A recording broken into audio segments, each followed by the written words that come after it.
तो अब हम बात कर रहे थे यार मॉडर्न इंडियन हिस्ट्री की है, एंड मॉडर्न इंडियन हिस्ट्री में हम बात करेंगे नेक्स्ट टॉपिक की, जो कि क्या है, India on the eve of British conquest.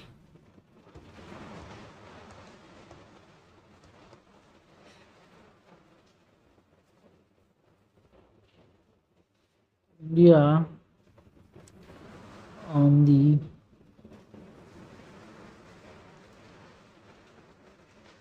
eve of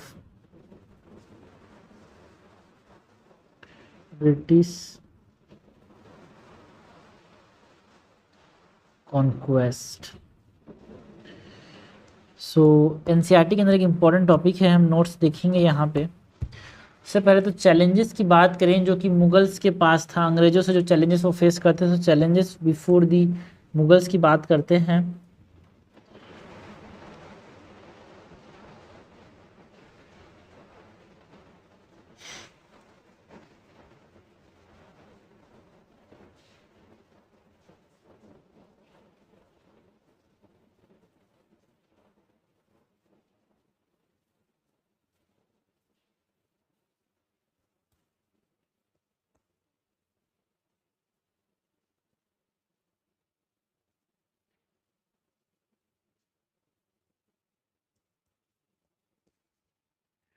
तो सबसे पहले तो हम एक्सटर्नल चैलेंजेस की बात करें, देन इंटरनल चैलेंजेस की बात करेंगे।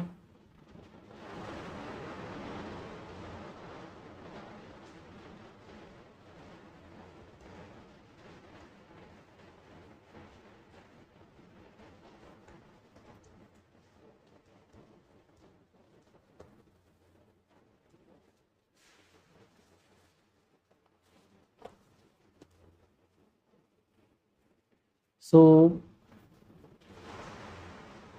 एक्सटर्नल चैलेंजेस में जो नेगलेक्ट है नॉर्थ वेस्टर्न बॉर्डर्स का, है ना, तो उसकी वजह से India become the vulnerable to invasions. The neglected north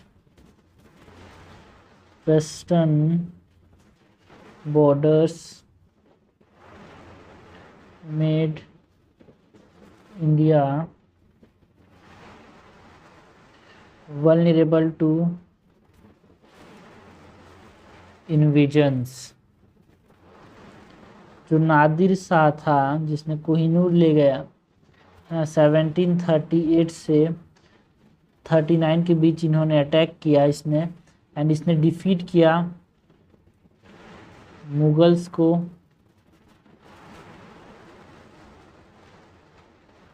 eight battle of colonel, जो कि 1739 में हुआ था, एंड लूट किया दिल्ली को, लूटेड दिल्ली। जो पीकॉक थ्रोन था और कोहिनूर डायमंड दोनों को ले गया भाई।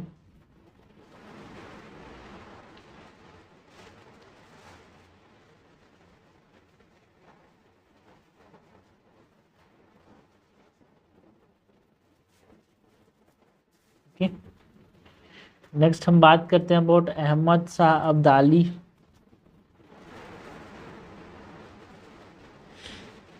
इसने कब अटैक किया? 1748 से लेके 1767 तक बहुत बड़ा अटैक किया भाई, मल्टीपल इन्वेजन्स।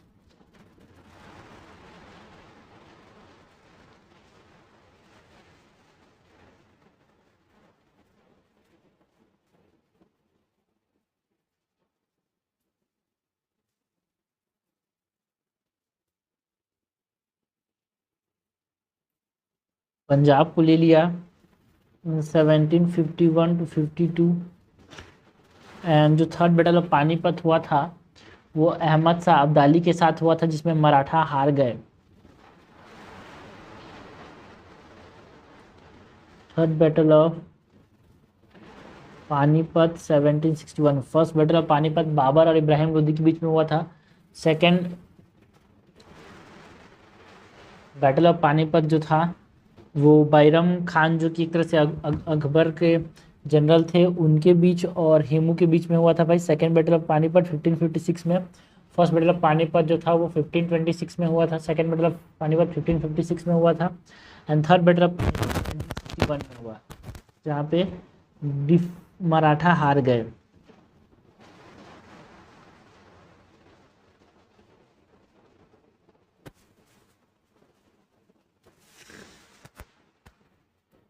तो बात करते हैं यार इंटरनल चैलेंजेस की। हमने बात की चैलेंजेस बिफोर द मुगल्स में, तो एक्सटर्नल चैलेंजेस की बात कर ली। नाउ अब हम बात करते हैं इंटरनल चैलेंजेस की।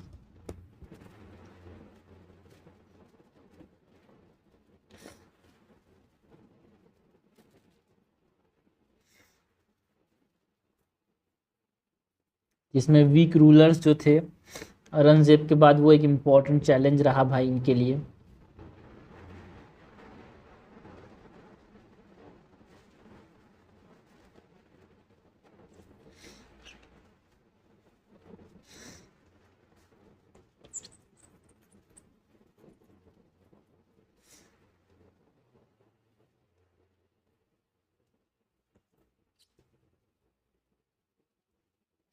इंटरनल चैलेंजेस की बात कर रहे थे, इसमें वीक रूलर्स हैं भाई औरंगजेब के बाद। यानी वीक रूलर्स का कारण, वीक रूलर्स में कौन कौन से? सबसे पहले तो बात करते हैं अब दी बहादुर शाह।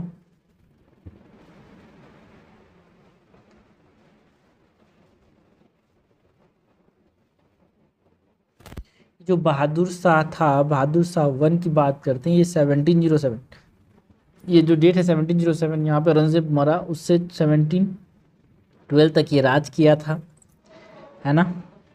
एंड ये इसने रिलीज किसको किया?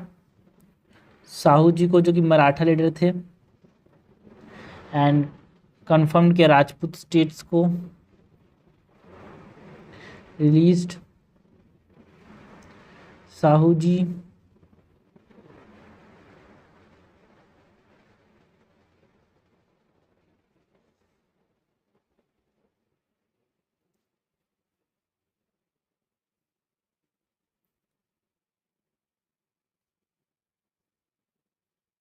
Unconfirm Rajput states.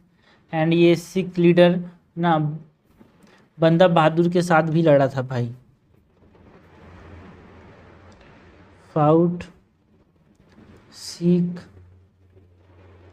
लीडर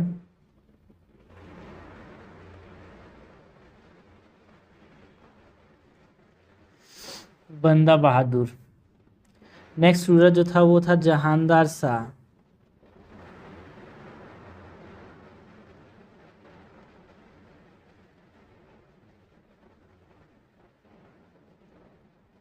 ये 1712 से 1730 तक राज किया।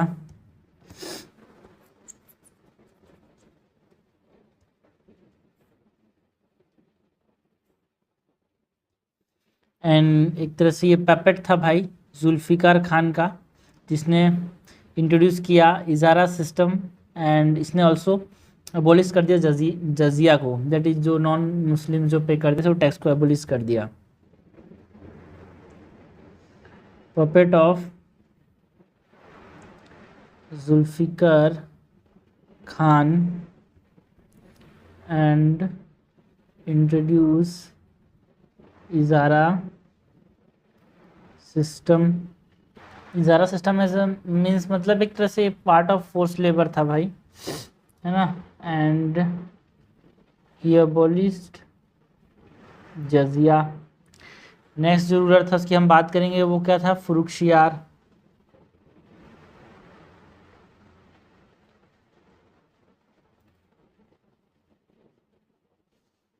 ये 1713 से 1719 तक राज किया था भाई।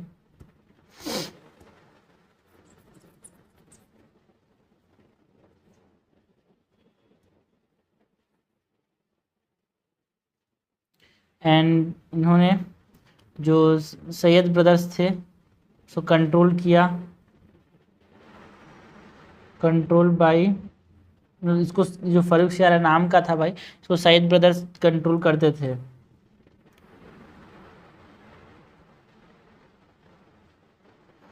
इसीलिए इसको किंग मेकर भी बोला जाता है।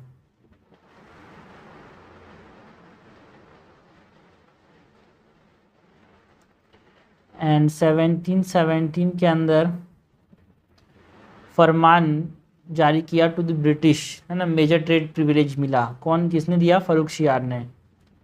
ये क्वेश्चन पूछा जाता है।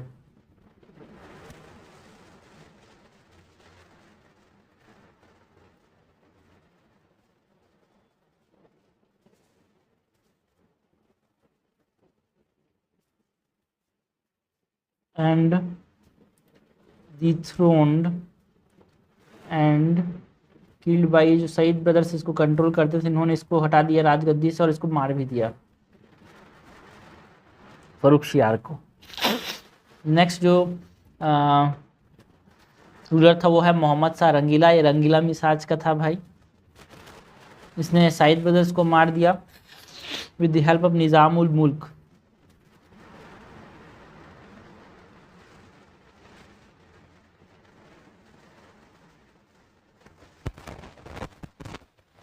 हाँ हाँ,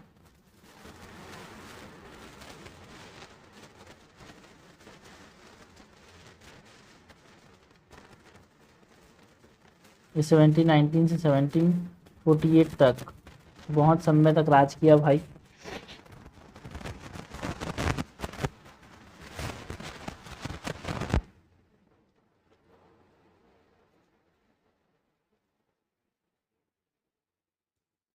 एंड इसने मार दिया सईद ब्रदर्स को विद द हेल्प ऑफ निज़ाम उल मुल्क। एंड 1724 में जो हैदराबाद था, इट इज़ फाउंडेड बाय निज़ाम उल मुल्क।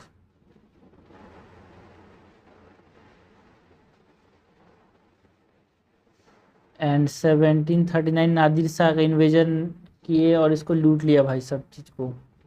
ये जिस समय नादिर शाह लूट लिया उस समय मोहम्मद शाह रंगीला ही दिल्ली का मुगल एम्पायर था।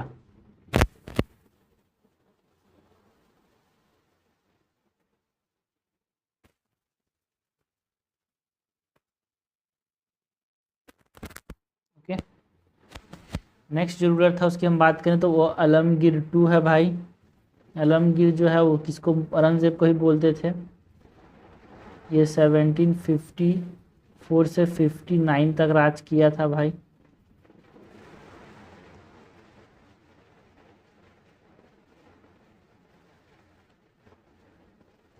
एंड बैटल ऑफ पलासी में जो लड़ा था वो आलमगीर टू के साथ ही अंग्रेज लड़े थे भाई। 1757 में हुआ था बैटल ऑफ पलासी।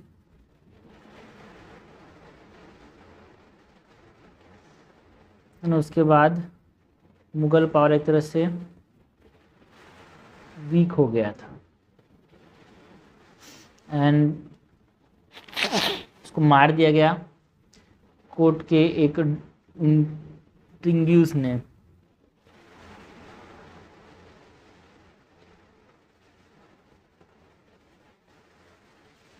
मतलब धोखा देके मार दिया गया था आलमगीर टू को।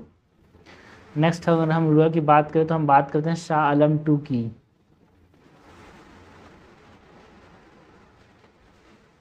सेवनटीन 1660 से लेके 1806 तक ये राज किया था।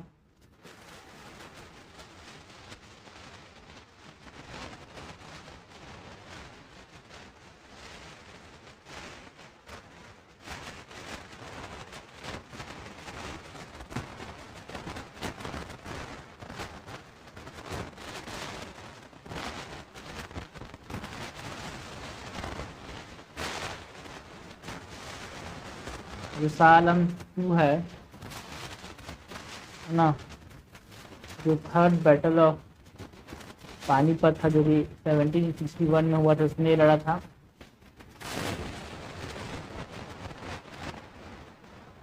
सेवनटीन 61 में। एंड जो बैटल ऑफ बक्सर हुआ था भाई 1764 में, उस समय ये मुगल का रूलर था। एंड 1765 में ट्रीटी साइन किया, treaty of Allahabad, Shah Alam two के साथ साइन हुआ था अंग्रेजों ने एंड पेंशनर बना दिया इसको। ट्रीटी ऑफ इलाहाबाद को साइन किया गया था, जिसके अंदर became pensioner of the British. And next जो रूलर है वो है बहादुर शाह टू।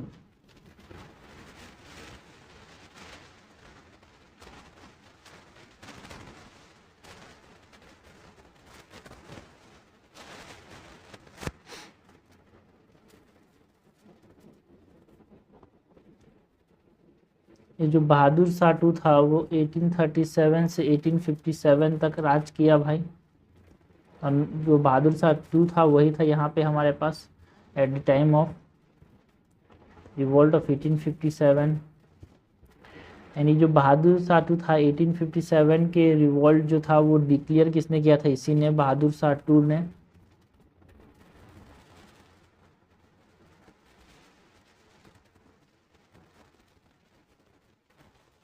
है ना, मतलब उसी ने तो एक तरह से 1857 का रिवॉल्ट है, declared him as an emperor of India.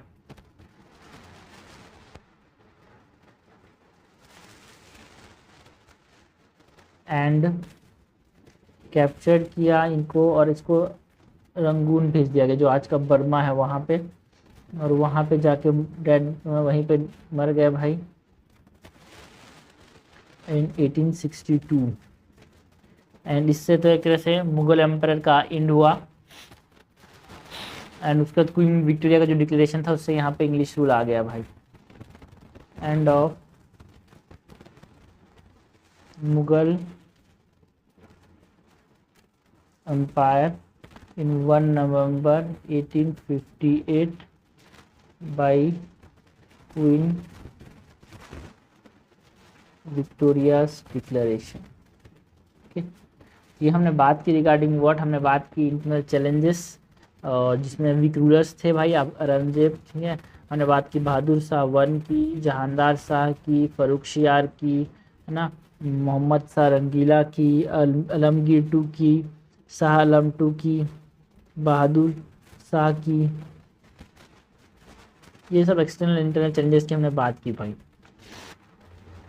है ना। एक्सटर्नल इंटरनल चैलेंजेस ये हमने देखा है, चैलेंजेस बिफोर द मुगल्स था भाई। नाउ ब्रिटिश के पास जो चैलेंजेस थे, है ना, वो देखा हमने। Now cause of the decline of Mughal empire की बात करें, ये सब मेंस में भी क्वेश्चन आता है भाई, है ना। तो मॉडर्न हिस्ट्री बहुत ज़्यादा इंपॉर्टेंट है यहाँ पे। नाउ अगर हम बात करें अबाउट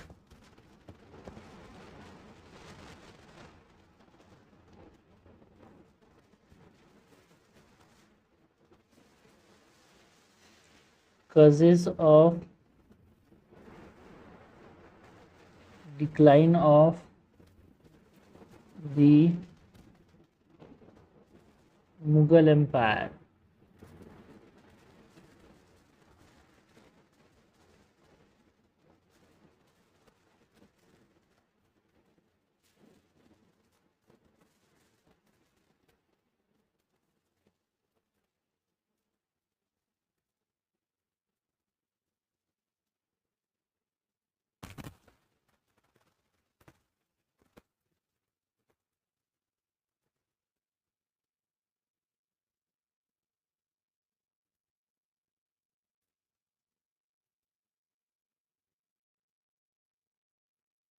के causes of decline of the Mughal Empire की बात करें, causes of decline of Mughal Empire की बात करते हैं, ठीक है। causes of decline of Mughal Empire,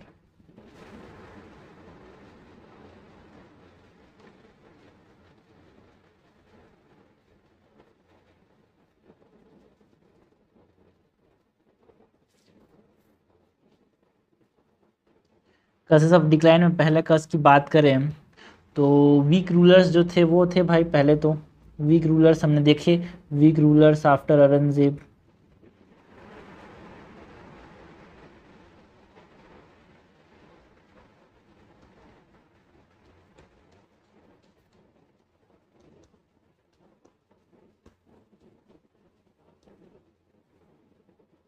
है ना, जो कि इनकैपेबल थे यार।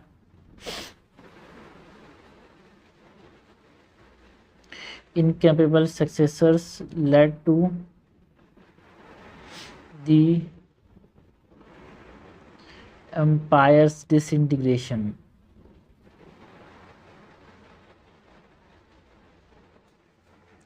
जो नोबल्स थे, जो रीजनल लीडर्स थे, उनको भी पावर मिलता है भाई due to weak leaders. Nobles and regional leaders gained power due to weak leadership. Okay, और क्या कारण था भाई? जो एलिजेंस था, शिफ्टिंग एलिजेंस थे जमींदार के, बिकॉज ना जमींदार पावरफुल बनने लगे, like the Thakur, rajas, Deshmukh, ये सब, जिससे नोबल जो थे इंडिपेंडेंट किंगडम बनाने में हेल्प किया भाई। इसकी वजह से भी एक तरह से डिक्लाइन हुआ मुगल एम्पायर का।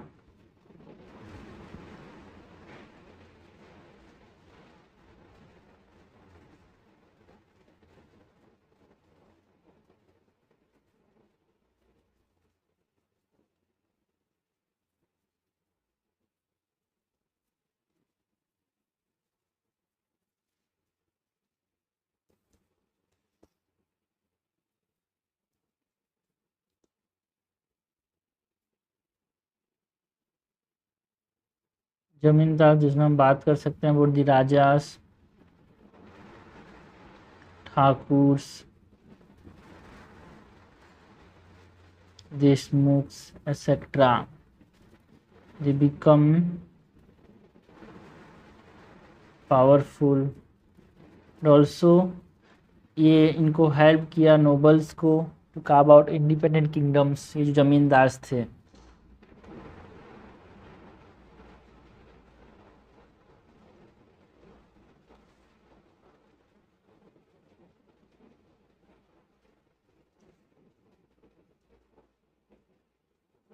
नेक्स्ट जो था वो जो जमींदारी क्राइसिस या फिर जो नोबेलिटी का जो राइवलरीज थे, वो एक कारण था भाई कि मुगल एम्पायर डिक्लाइन कर गया।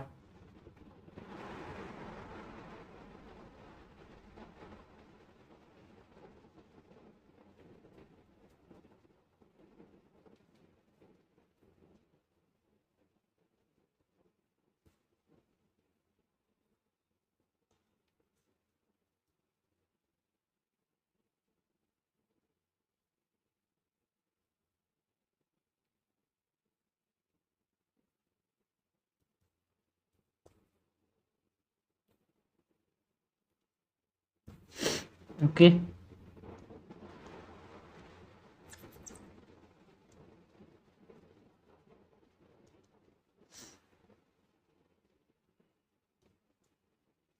जो शॉर्टेज ऑफ जागीरदार था, मतलब जो शॉर्टेज ऑफ जागीर था, led to the noble oppressive peasants. पैसा कम मिलने लगा उससे, तो पीजेंट्स को क्या करते थे, प्रताड़ित करते थे यार।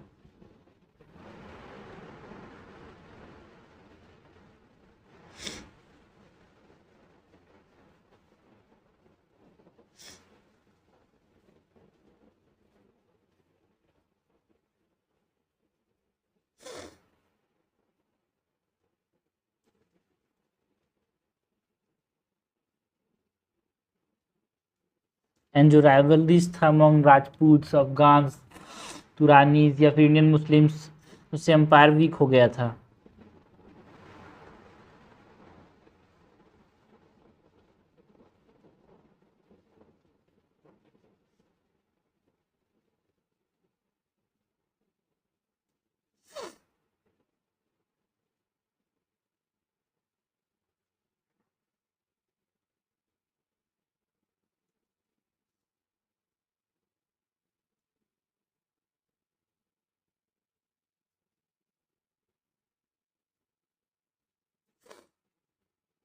Also the rise of regional powers.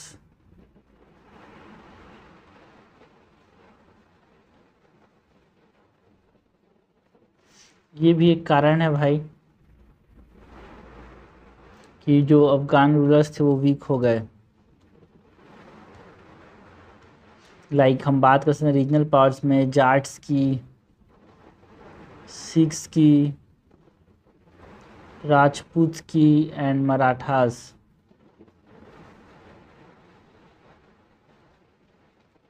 इनका जो रिबेल था अगेंस्ट मुगल, इसके वजह से भी वीक हो गए। ऑल्सो जो मराठास थे वो एक्सपांड हुए भाई, है ना, गुजरात की तरफ चले गए, है ना, एक्सपांडेड इनटू गुजरात, मालवा, बुंदेलखंड इन 1740। इसके वजह से मुग़ल वीक हो गए। ऑल्सो मुग़ल्स जो थे वो नाकामयाब हो गए भाई, जो रीजनल एस्पिरेशंस थे उनको रोकने में, मराठास के बढ़ने को रोकने में, रीजनल जो रूलर्स बढ़ रहे थे उनको रोकने में ये असफल हो गए। So Mughals fail to check regional aspirations.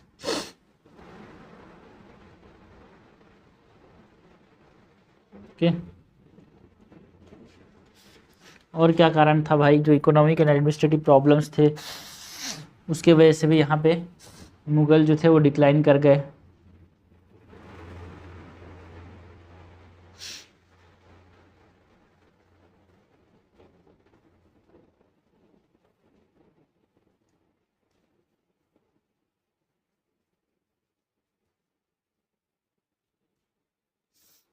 जिसमें हम बात कर सकते हैं अबाउट जागीर, है ना, जागीर का शॉर्टेज या फिर एक्सेसिव मनसब्स एंड जो लग्जरियस लाइफस्टाइल था मुगल्स का, उससे स्टेट में बहुत ज़्यादा फाइनेंशियल बर्डन आने लगा यार।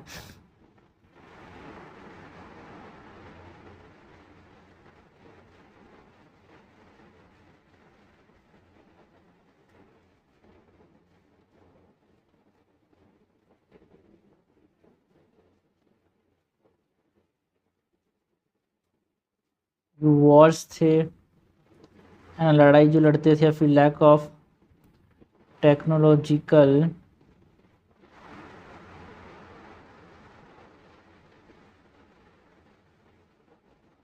as advancement led to economic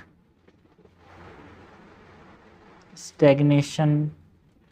also अगर हम बात करें जो यूरोपियन ट्रेडर्स थे, traders like British, Dutch, French, इन्होंने जो डोमिनेट किया था कोस्टल ट्रेड को, उसके वजह से भी एक तरह से इनको फ़र्क पड़ता था कि इकोनॉमी और एडमिनिस्ट्रेटिव एफिशिएंसी को।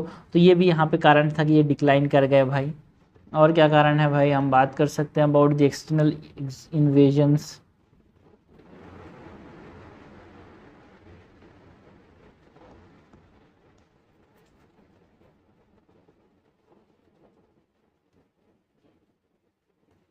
इसमें हम बात कर सकते हैं अबाउट नादिर शाह यार। नादिर शाह सुनते ही आपको समझ आना चाहिए peacock throne and battle of Karnal and Kohinoor. Battle of Karnal जिससे उसने लूट लिया पूरा दिल्ली को, और क्या लेके चला गया यार, peacock stone and Kohinoor. And हम बात कर सकते हैं अबाउट अहमद शाह अब्दाली, जो कि सेकेंड मतलब थर्ड बैटल ऑफ पानीपत में लड़ा था विद मराठास। बहुत बार आया यार, 1748 से 1767 तक पंजाब को कैप्चर कर लिया, एनेक्स कर लिया, and third battle of Panipat लड़ा यार ये 1761 में। नेक्स्ट हम कारण की बात करें तो जो एम्पायर था वो बहुत ज़्यादा वास्ट था भाई टू गवर्न, वो भी एक कारण था कि मुग़ल जो थे डिक्लाइन कर गए।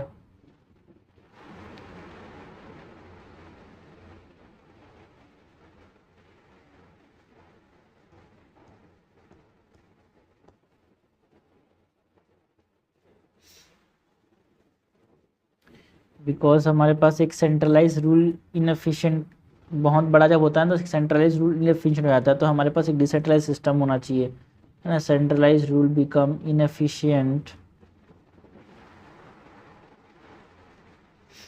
एंड जो वीक एम्परर्स थे they failed to control distant provinces।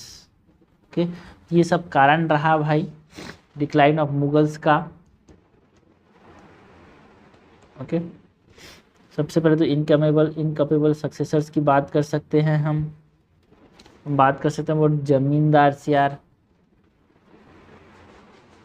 है ना। जो शॉर्टेज ऑफ जागीर था वो एक कारण था। जाट, सिख्स, राजपूत, मराठास का जो राइज था वो भी एक कारण था यहाँ पे ना। बर्डन जो था फाइनेंशियल बर्डन देखने को मिला बिकॉज जो एक्सेसिव जो लग्जरियस लाइफस्टाइल जीते थे उसकी वजह से। नादिर शाह का जो इन्वेजन 1739 में वो, अहमद शाह अब्दाली, ये कारण था भाई कि मुगल जो थे वीक हो गए। एक सेंट्रलाइज रूल था जिसके वजह से इनएफिशिएंट हो गया वो सिस्टम यार। ये सब हमने बताया कारण डिक्लाइन ऑफ मुगल्स का, है ना। तो ये डिक्लाइन ऑफ मुगल्स का कर्ज था। हमने बात की about the challenges, internal challenges, external challenges. तो ये India on the eve of British conquest, ये सब को देखते हुए ब्रिटिश ने एक तरह से हमला कर दिया और हमला के बाद राज करने लग गए।